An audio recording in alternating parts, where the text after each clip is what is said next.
How much does a perfect relationship cost on Instagram? Smiling couple in an Italian restaurant. Lit candle. Wine glass, reflecting light. Valencia filter making everything more beautiful. Caption, grateful to have someone who loves me like this. Hashtag relationship goals. 120 likes. 15 comments. Beautiful couple. Envy in a good way. When will it be my turn?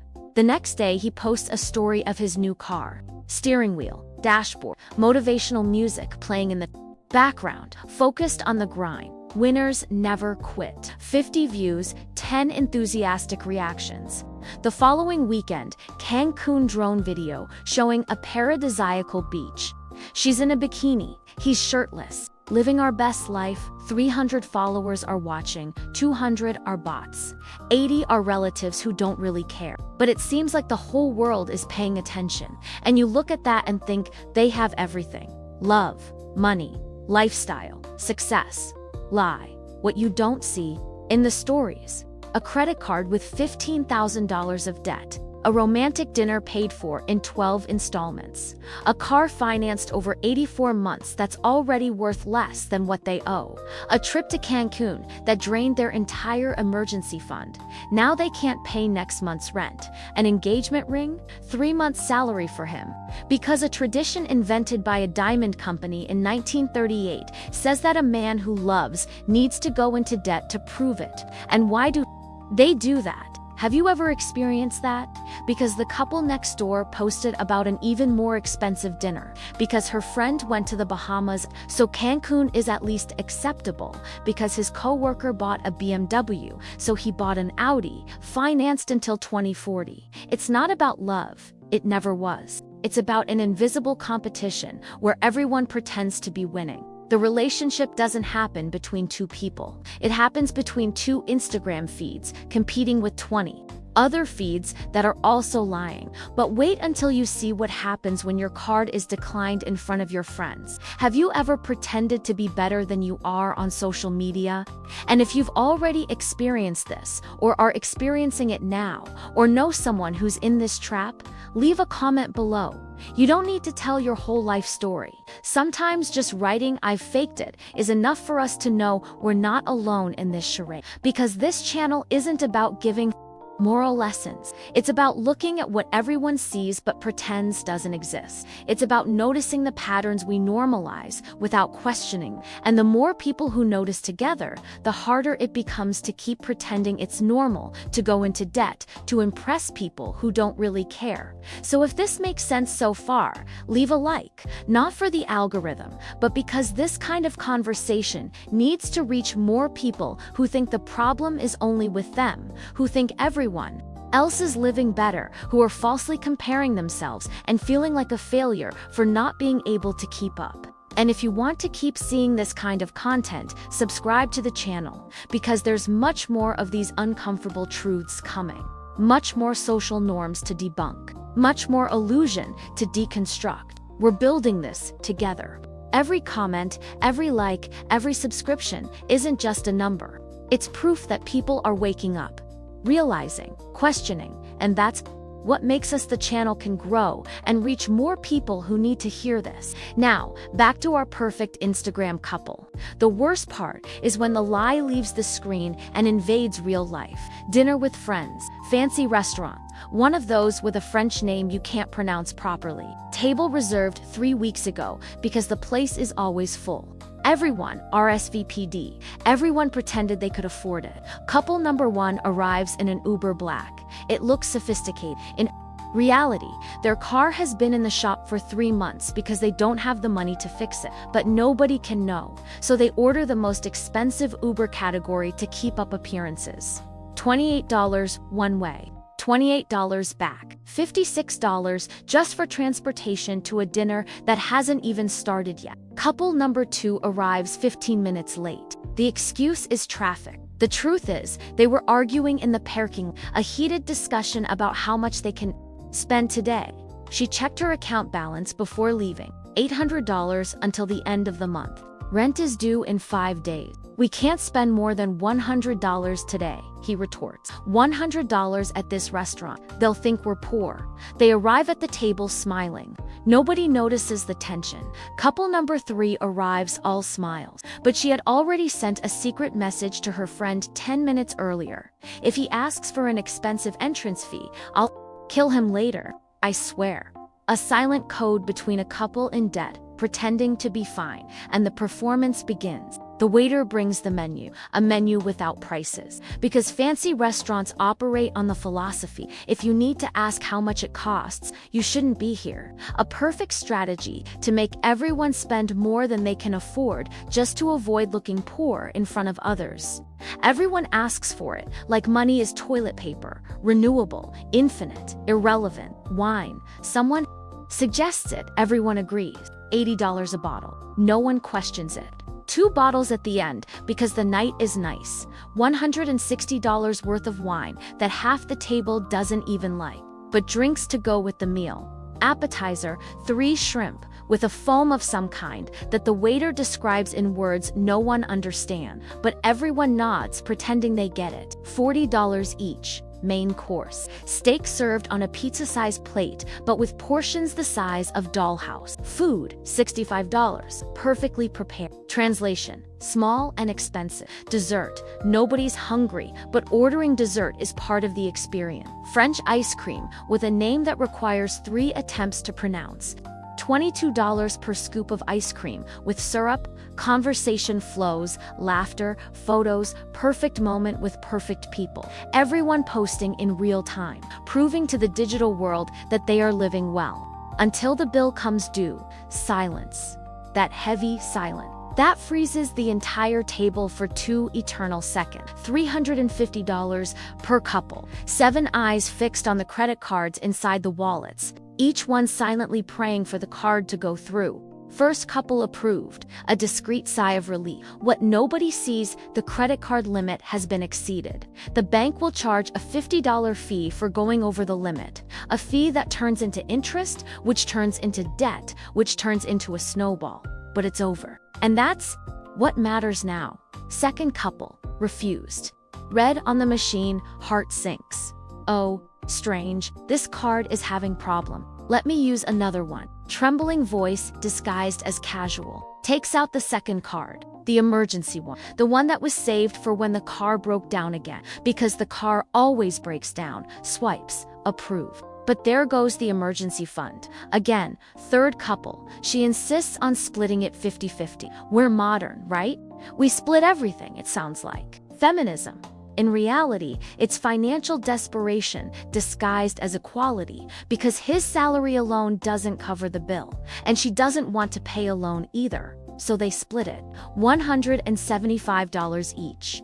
They both swipe their cards, praying softly. Everyone gets up from the table, photos on the way out, everyone's smiling. Arms around each other's shoulder. Amazing night with amazing people. Posted even before getting in the car. 60 likes in the first 5 minutes. But in the car, the mask falls off. Deadly silence. Or worse, war. Why did you order that expensive wine? Why didn't you say you couldn't pay before you came? Your friends are shallow. Your girlfriends are worse. We don't have $300 to throw away on dinner. Then why didn't you say anything in front of them? Because speaking in front of them is admitting defeat, and nobody admits defeat in the game of appearances. The dinner that costs $350 will cost us the relationship, not today, not tomorrow, but it will. Because this fight isn't about wine or an expensive appetizer. It's about living a constant lie. It's about performing non-existent prosperity. It's about sacrificing real peace for fake validation. And when they find out how much the others really earn, have you ever gone out to dinner that you couldn't afford? But there comes a point when the mask cracks, when the lie becomes unsustainable, and it usually happens with alcohol, involved birthday party, someone's 30th, everyone's drinking, loud music, relaxed atmosphere. And then someone makes that classic joke about salary. We work to pay the bills, and there's nothing left over, right? Nervous laughter. Another chimes in, it's true man, more laughter. A third is too drunk to filter, drops the bomb. Man, I earn $42,000 a year and I'm drowning in debt. Silent. That awkward silence that lasts 3 seconds but feels like 3 minutes. Because everyone thought he earned at least $70,000 for the way he lives. Nice car, designer clothes, dinner out every week, trip to Miami on Instagram last month. And then the second plot twist. Everyone there earns similarly. Everyone there is similarly indebted. Everyone there is similarly pretending. The drunken conversation continued. Numbers start to come out. Someone admits, I earn $48,000, another, 51 here, a third, 45, and the math doesn't add up. If everyone earns between $40,000 and $50,000 a year, how come some seem to live as if they earned 100? Here comes the collective confession. The guy with the imported car. Financed over 84 months, 7 years of payment, and it's already worth less than it should. The girl who travels every month, 3 credit cards, alternating limits, paying the minimum on one with another. A snowball effect growing. The couple who seem to have everything, they live with their in-laws too, save on rent. But nobody can know because it would be shameful. The entire competition was based on illusion, and when illusion shatters in front of everyone, there are 2 paths. Either everyone relaxes and becomes honest, collectively admits that no one is okay, stops pretending, and lives within reality, or they double the lie with even more shame. Guess which path they choose? They are duplicate, because collectively admitting that everyone is screwed breaks the game. And if the game breaks, what's left? How will they justify their next installment purchase? How will they post a picture of Sunday brunch that costs $50 per person? How will they explain an impending divorce caused by debt if everyone now knows it was completely avoidable? So on Monday, they pretend the drunken conversation never happened. They go back to the theater, posting, performing, competing. Stories of expensive breakfasts, photos of new clothes, check-ins at fancy places. But now it tastes bitter because they know the truth. They know that the audience is also an actor, and they are all equally bankrupt. But when the time comes to actually get married and see the finances intertwined, have you ever discovered that your rich friend was even more broke than you? And then comes the marriage proposal. Perfect. Photographer hidden behind a tree, drone video capturing everything from above, a ring that cost him 3 months' salary because a diamond company called De Beers invented this tradition in 1938, and everyone swallowed it as if it were divine law. She says yes, cries, posts on Instagram before calling her mother. 1,000 likes, 100 comments, perfect couple. Finally, next step baby, now comes the part where the madness becomes official. Wedding planning. And a wedding isn't about 2 people committing. It's about proving to 300 guests that you made it, that you won, that you have money, even if you don't initial budget. $15,000 sounds reasonable. Until they sit down with the spreadsheet. Party venue, $8,000 for a 6-hour event. Food, $60 per person. 200 guests, $12,000. Wait, they've already blown the budget and they haven't even gotten to the dress yet. Wedding dress, $3,000. For a dress she wear once in her life and then store in a plastic box that takes up half the closet for the rest of eternity. His suit, $800. Decorations, $5,000 for flowers that wilt in 48 hours. Photographer, $4,000 to capture 6 hours. Live band, $3,000. 3-tiered cake, $600 for a sugar tower that becomes a photo and half goes to waste. Invitations printed on special paper, $400. Party favors that nobody wants but it's tradition, $300. Actual total, $40,000. And they earn $60,000 a year. Together, they spent 2/3 of their annual salary on a 6-hour party. How do they pay? Credit card installments in 24 payments. A loan from his parents that they'll emotionally collect for the rest of their lives at every Sunday lunch. We helped you, didn't we? Emergency fund depleted. Money that was meant for a down payment on a house evaporated. But that's okay, because weddings need to be perfect. Because her friend spent $50,000, so 40 is modest. Because Instagram needs content. Because the most important day of your life deserves to be financially irresponsible, right? And after the wedding comes the honeymoon. Bora Bora, because Cancun, they already did before getting married. It needs to be an upgrade. Another $10,000 in debt. They return tanned, smiling, exhausted, and to a rented apartment without a sofa, without a dining table, because they spent it all on the party. Married life begins with $50,000 in debt, and the arguments begin. They argue because the credit card bill arrives and it's suffocating. They argue because she wants to buy a sofa and he says he doesn't have the money. They argue because he wants to change cars and she explodes, saying they can barely afford the rent. They argue because the marriage, which was supposed to be the beginning of something beautiful, has turned into a suffocating financial burden. The love lasted until the credit card maxed out, literally. And when the first child finally arrives, is an expensive wedding worth the debt? And then comes the baby. Not because they're financially ready, not because they planned carefully, but because their Instagram timeline says it's time. Everyone on their stories is announcing their pregnancy with pictures of baby shoes. Their biological clock is ticking. Family is asking for it. And of course, new content for their feed. A baby is born and instantly becomes a product. Themed baby room. Decor copied from Pinterest. $5,000 on wallpaper, coordinated furniture, and a lighted sign with the name Newborn Photo Shoot. Professional photographer sport $1,200 to take a picture of a 3DO baby sleeping with a little flower in its hair. Designer clothes, $80 for a onesie that the baby will wear 3 weeks before it gets too small. Stroller imported from Europe, $1,500 to transport a 4-kilogram human.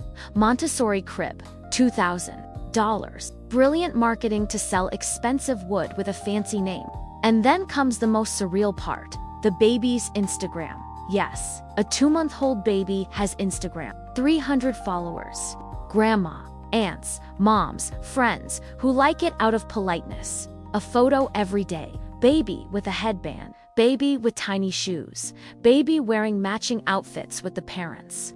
Monthly milestones with those little signs. First smile filmed from 5 angles. First word edited with emotional background. Music. First step in slow motion with a filter. A baby isn't a child, it's an unwitting influencer content it didn't ask to. And the parents, they've entered a new competition. So took a 6-month-old baby to Disneyland, so they take a 5-month-old $3,000 for a trip the baby won't remember.